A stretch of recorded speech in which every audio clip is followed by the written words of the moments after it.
Bonjour à vous, j'espère que vous allez bien. Dans l'émission d'aujourd'hui, nous allons aborder le thème du péché. Pour celles qui ne savent pas ce que signifie le mot péché, c'est tout simplement le fait de offenser le Seigneur par nos actions ou notre façon de penser, faire des choses qui sont en dehors de sa volonté. Alors dans cette émission, je ne pourrai pas lire tous les versets qui traitent du péché, mais c'est tout simplement une sélection qui va nous emmener à prendre conscience qu'il ne faut pas vivre dans le péché, mais qu'il faut s'attacher à Jésus et compter sur sa grâce. Alors, les lectures que nous allons faire aujourd'hui vont être divisées en 4 parties. Dans la première partie, nous allons lire des versets qui concernent les conséquences du péché. Dans la deuxième partie, nous allons lire des versets qui nous appellent à abandonner le mal et à nous tourner vers le bien. Dans la troisième partie, la lecture se portera sur le fait que Jésus ait vaincu le péché. Et nous terminerons la lecture par un verset qui nous encourage à croire en Jésus-Christ. Alors, c'est parti. Les conséquences du péché. Romains 6, 23. Car le salaire du péché, c'est la mort. Mais le don gratuit de Dieu, c'est la vie éternelle en Jésus-Christ, notre Seigneur. Ésaïe 59, 2. Mais ce sont vos crimes qui mettent une séparation entre vous et votre Dieu. Ce sont vos péchés qui vous cachent sa face et l'empêchent de vous écouter. Romains 3, 23. Car tous ont péché et sont privés de la gloire de Dieu. Proverbe 14, 12. Telle voie paraît droite à un homme, mais son issue, c'est la voie de la mort. Jacques 1, 14 à 15. Mais chacun est tenté quand il est attiré et amorcé par sa propre convoitise. Puis la convoitise, quand elle a conçu, enfante le péché.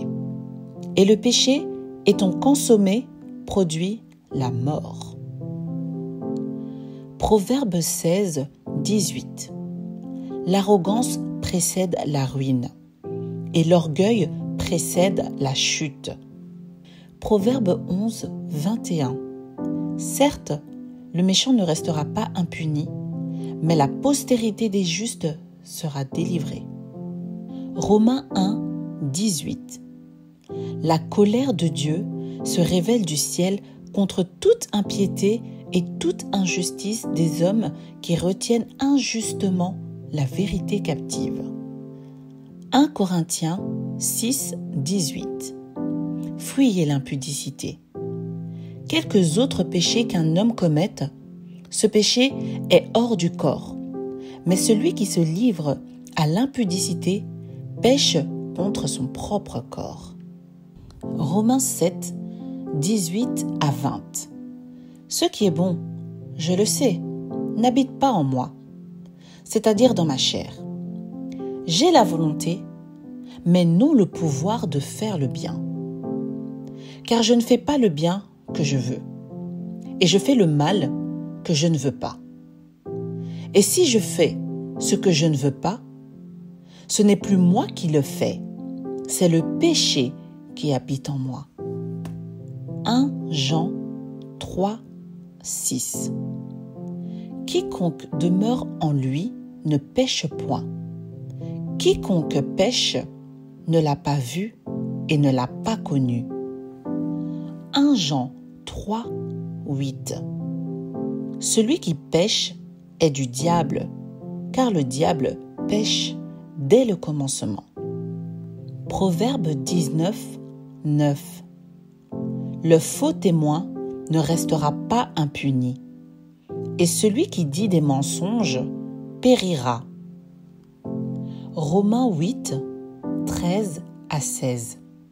Si vous vivez selon la chair, vous mourrez. Mais si par l'Esprit, vous faites mourir les actions du corps, vous vivrez. Car tous ceux qui sont conduits par l'Esprit de Dieu sont fils de Dieu. Et vous n'avez point reçu un esprit de servitude pour être encore dans la crainte, mais vous avez reçu un esprit d'adoption par lequel nous crions « Abba, Père ». L'Esprit lui-même rend témoignage à notre esprit que nous sommes enfants de Dieu. Actes 5, 1 à 6. Mais un homme nommé Ananias, avec Saphira, sa femme, vendit une propriété et retient une partie du prix, sa femme le sachant. Puis, il apporta le reste et le déposa aux pieds des apôtres. Pierre lui dit, « Ananias, pourquoi Satan a-t-il rempli ton cœur au point que tu mentes au Saint-Esprit et que tu aies retenu une partie du prix du champ? Si il n'eût été vendu, ne te restait-il pas? Et après qu'il a été vendu, le prix n'était-il pas à ta disposition? Comment as-tu pu mettre en ton cœur un pareil dessein?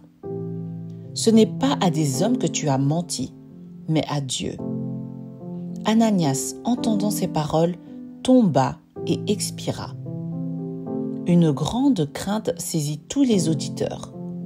Les jeunes gens, s'étant levés, l'enveloppèrent, l'emportèrent et l'ensevelirent. Dans cette première partie, nous avons lu quelques versets qui reprennent les conséquences du péché.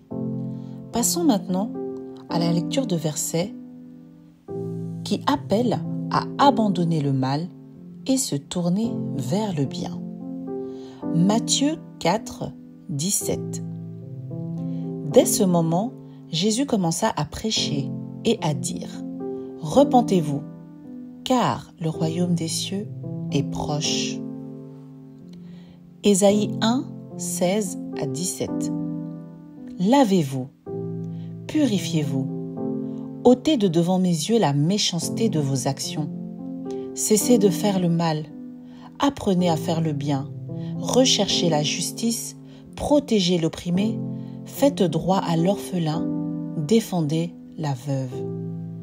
Proverbe 28, 13. Celui qui cache ses transgressions ne prospère point, mais celui qui les avoue et les délaisse obtient miséricorde. Acte 3, 19.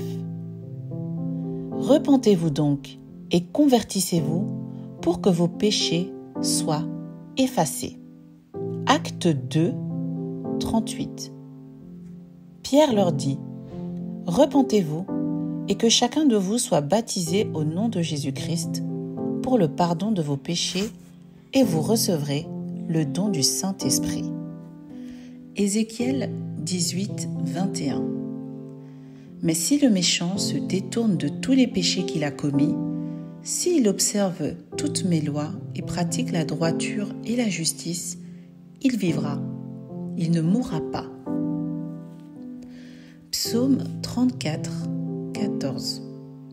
Éloigne-toi du mal, fais le bien, recherche et poursuis la paix. Romains 12, 9 à 21. Que la charité soit sans hypocrisie. Ayez le mal en horreur. Attachez-vous fortement au bien. Par amour fraternel, soyez pleins d'affection les uns pour les autres. Par honneur, usez de persévérance réciproque. Ayez du zèle et non de la paresse. Soyez fervents d'esprit. Servez le Seigneur. Réjouissez-vous en espérance. Soyez patients dans l'affliction. Persévérez dans la prière. Pourvoyez aux besoins des saints. Exercez l'hospitalité. Bénissez ceux qui vous persécutent. Bénissez et ne maudissez pas. Réjouissez-vous avec ceux qui se réjouissent. Pleurez avec ceux qui pleurent. Ayez les mêmes sentiments les uns envers les autres. N'aspirez pas à ce qui est élevé, mais laissez-vous attirer par ce qui est humble. Ne soyez point sages à vos propres yeux. Ne rendez à personne le mal pour le mal. Recherchez ce qui est bien devant tous les hommes.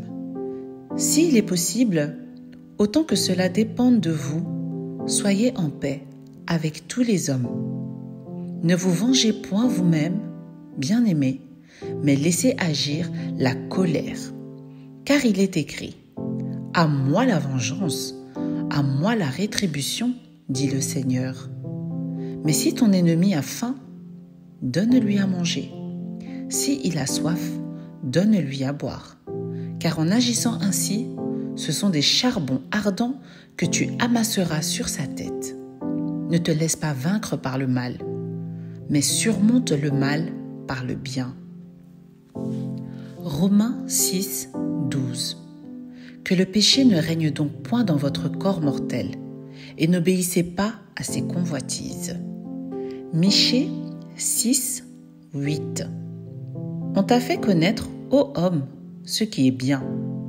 Et ce que l'Éternel demande de toi, c'est que tu pratiques la justice, que tu aimes la miséricorde et que tu marches humblement avec ton Dieu. Marc 9, 43 à 48. Si ta main est pour toi une occasion de chute, coupe-la.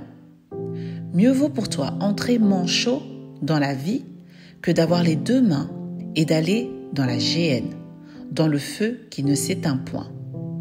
Si ton pied est pour toi une occasion de chute, coupe-le. Mieux vaut pour toi entrer boiteux dans la vie que d'avoir les deux pieds et d'être jeté dans la géhenne, dans le feu qui ne s'éteint point. Et si ton œil est pour toi une occasion de chute, arrache-le. Mieux vaut pour toi entrer dans le royaume de Dieu n'ayant qu'un œil que d'avoir deux yeux et d'être jeté dans la géhenne, où leur ver ne meurt point et où le feu ne s'éteint point. 1 Thessaloniciens 4, 3 à 6. Ce que Dieu veut, c'est votre sanctification. C'est que vous vous absteniez de l'impudicité. C'est que chacun de vous sache posséder son corps dans la sainteté et l'honnêteté, sans vous livrer à une convoitise passionnée, comme font les païens qui ne connaissent pas Dieu. C'est que personne n'use envers son frère de fraude et de cupidité dans les affaires, parce que le Seigneur tire vengeance de toutes ces choses, comme nous vous l'avons déjà dit et attesté. Galates 6, 7 à 8. Ne vous y trompez pas, on ne se moque pas de Dieu. Ce qu'un homme aura semé, il le moissonnera aussi. Celui qui sème pour sa chair, moissonnera de la chair la corruption. Mais celui qui sème pour l'esprit, moissonnera de l'esprit la vie éternelle. Nous avons lu au travers de ces quelques versets un appel à abandonner le mal et à se tourner vers le bien et à faire la volonté du Seigneur. Voici maintenant quelques versets qui montrent que Jésus-Christ a vaincu le péché. Romains 8, 1 à 2. Il n'y a donc maintenant aucune condamnation pour ceux qui sont en Jésus-Christ. En effet, la loi de l'esprit de vie en Jésus-Christ m'a affranchi de la loi du péché et de la mort. Hébreux 9, 26. Tandis que maintenant, à la fin des siècles, il a paru une seule fois pour abolir le péché par son sacrifice. 1 Jean 3, 5 à 6. Or, vous savez qu'il est apparu pour ôter les péchés, et qu'il n'y a point de péché en lui. Quiconque demeure en lui ne pêche point. 2 Corinthiens 5, 21. Celui qui n'a point connu le péché, il l'a fait devenir péché pour nous, afin que nous devenions en lui justice de Dieu. Colossiens 2, 13 à 15. il vous a rendus à la vie avec lui, en nous faisant grâce pour toutes nos offenses. Il a effacé l'acte dont les ordonnances nous condamnaient et qui subsistait contre nous. Et il l'a détruit en le clouant à la croix. Il a dépouillé les dominations et les autorités et les a livrées publiquement en spectacle en triomphant d'elles par la croix. 1 Thessaloniciens 5, 23 à 24. Que le Dieu de paix vous sanctifie lui-même tout entier, et que tout votre être, l'esprit, l'âme et le corps soient conservés irrépréhensibles lors de l'avènement de notre Seigneur Jésus-Christ. Celui qui vous a appelé est fidèle, et c'est lui qui le fera. 1 Jean 3, 8. Le Fils de Dieu apparut afin de détruire les œuvres du diable. Matthieu 26, 26. Pendant qu'il mangeait, Jésus prit du pain, et après avoir rendu grâce, il le rompit et le donna aux disciples en disant : « Prenez, mangez, ceci est mon corps. » Il prit ensuite une coupe, et après avoir rendu grâce, il la leur donna en disant : « Buvez-en tous, car ceci est mon sang, le sang de l'alliance, qui est répandu pour plusieurs, pour la rémission des péchés. » Romains 8, 1 à 3. Il n'y a donc maintenant aucune condamnation pour ceux qui sont en Jésus-Christ. En effet, la loi de l'esprit de vie en Jésus-Christ m'a affranchi de la loi du péché et de la mort. Car chose impossible à la loi, parce que la chair la rendait sans force, Dieu a condamné le péché dans la chair en envoyant, à cause du péché, son propre Fils dans une chair semblable à celle du péché. Et cela afin que la justice de la loi fût accomplie en nous, qui marchons non selon la chair, mais selon l'esprit. Nous venons de voir, au travers de ces versets, que Jésus-Christ a vaincu le péché. Le dernier point, avant la fin de notre émission, c'est une lecture qui nous encourage à croire en Jésus-Christ. Jean 6, 40. En effet, la volonté de mon Père, c'est que toute personne qui voit le Fils et croit en lui ait la vie éternelle. Et moi, je la ressusciterai le dernier jour. J'espère qu'au travers la lecture de ces versets bibliques, que le péché soit loin de toi, que le péché soit vaincu dans ta vie par la puissance du nom de Jésus-Christ. Que Dieu te bénisse et à très bientôt.